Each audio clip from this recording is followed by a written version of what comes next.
Assalamualaikum warahmatullahi wabarakatuh. Perkenalkan, saya Cornelia Febriana dengan NIM 08051382429096. Saya akan menjelaskan pembahasan tentang materi alat survei dan pemetaan. Pertama, mari kita mulai dari GPS atau Global Positioning System. GPS adalah sistem navigasi berbasis satelit yang dikelola oleh Amerika Serikat. Teknologi ini tuh dirancang untuk memberikan informasi posisi, kecepatan, serta waktu, dan juga dapat digunakan kapan saja di seluruh dunia tanpa terpengaruh oleh cuaca. Posisi suatu objek yang dideteksi oleh GPS itu biasanya ditampilkan dalam bentuk koordinat lintang dan juga bujur. GPS tuh hadir dalam berbagai jenis. Salah satu jenisnya tuh adalah GPS genggam atau GPS handheld yang banyak dipakai dalam aktivitas lapangan seperti hiking, penelitian, dan juga pemetaan hingga navigasi.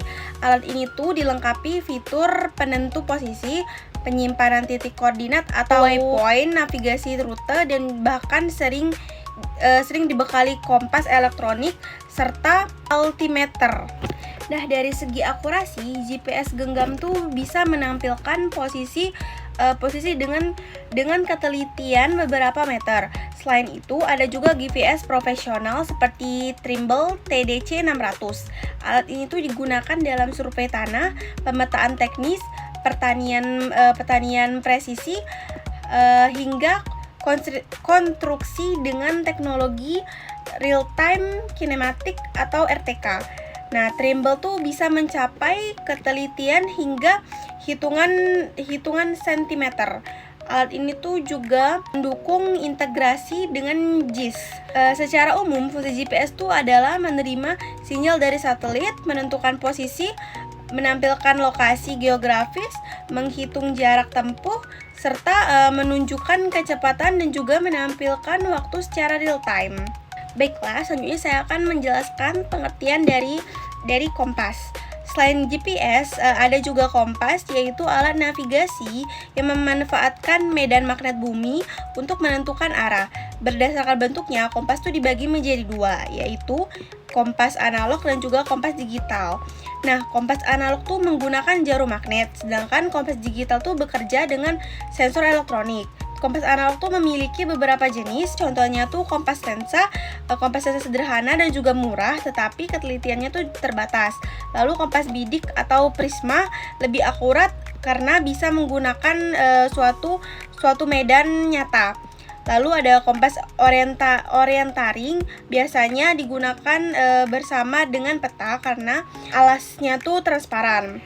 Jika kita fokus pada kompas bidik, alat ini tuh memiliki beberapa bagian penting seperti dial 0 derajat sampai dengan 360 derajat.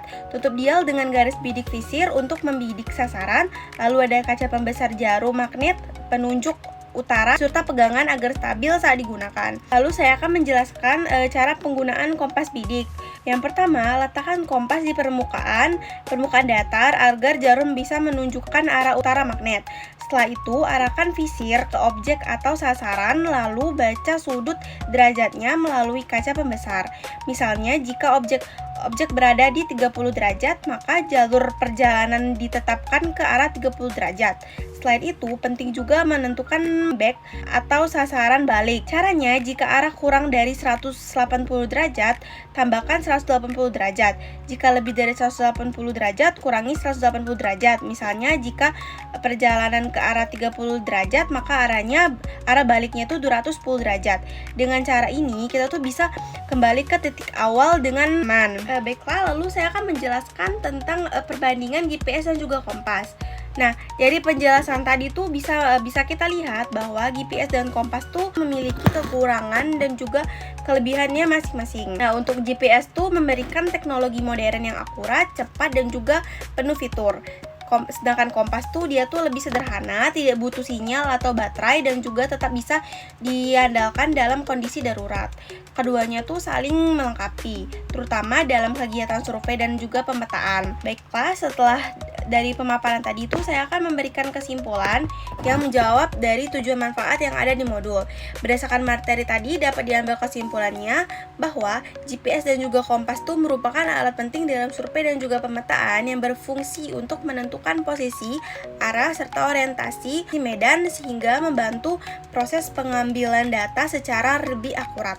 Lalu bagian-bagian dari GPS seperti layar, tombol navigasi, dan juga antena, serta bagian pada kompas seperti jarum magnet dan juga lingkar derajat memiliki peran penting dalam menunjukkan kejelasan informasi lapangan.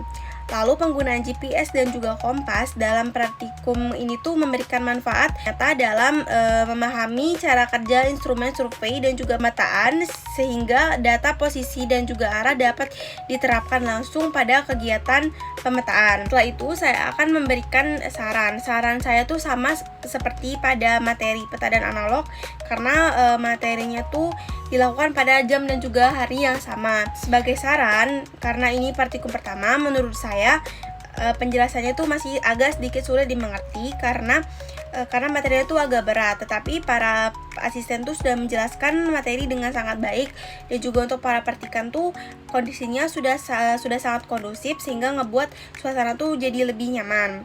Sekian penjelasan saya tentang materi alat survei dan pemetaan. Terima kasih. Wassalamualaikum warahmatullahi wabarakatuh.